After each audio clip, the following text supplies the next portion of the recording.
Okay, let's unpack this. We're skipping the usual unboxing feel today. We're jumping straight into a deep dive on the November 2025 IPSY Glam Bag review. Looking at the facts, pulling out the performance details from our source to see if that like $14 price tag really adds up. Right, that's the mission.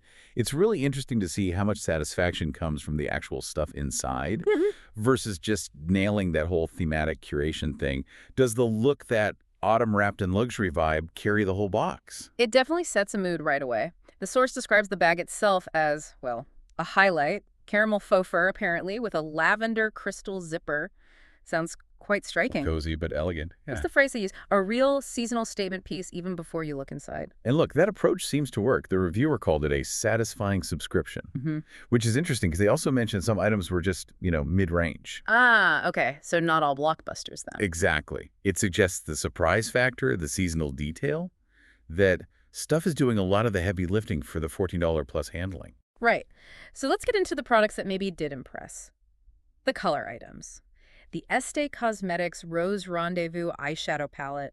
This one got good marks. Okay, what did the review say specifically? Key takeaways were swatched beautifully, had nice color payoff, and this is important, blends smoothly. That sounds pretty solid. Yeah, that's a strong start for the makeup category. But then we move on to the more utility items, and maybe that's where the mid-range feel creeps in a bit. Possibly, like the mascara. Benefit their Real Lengthening Mascara. It gave length, apparently with minimal clumping, which is decent. Decent, yeah. But the source also tagged it as not game-changing.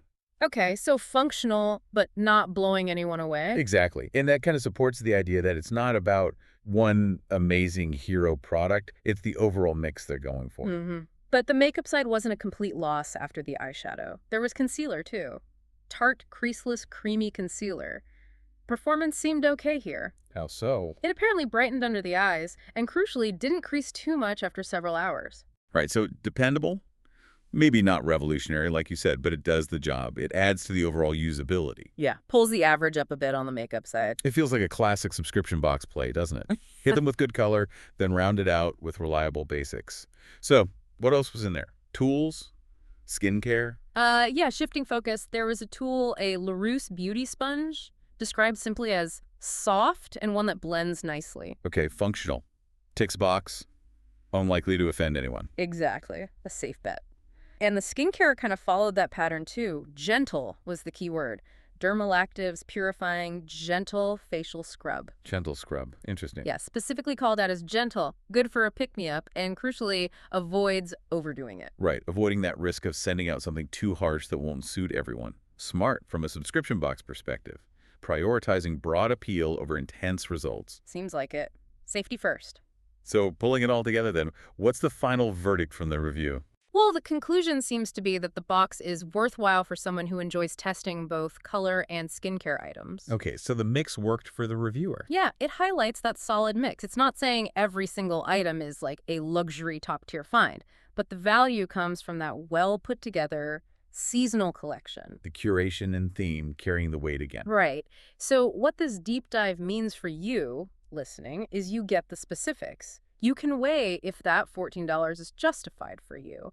You're not paying for one standout hero product necessarily, but more for that guaranteed feeling of a themed collection. Some nice colors, some reliable essentials. And that leads to a bigger thought, building on what the source implies.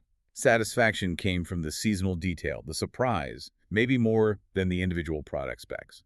So the question for you to think about is, how much does that element of presentation, that aesthetic, that discovery factor, how much does that weigh against pure product performance when you decide if a subscription is actually worth your money?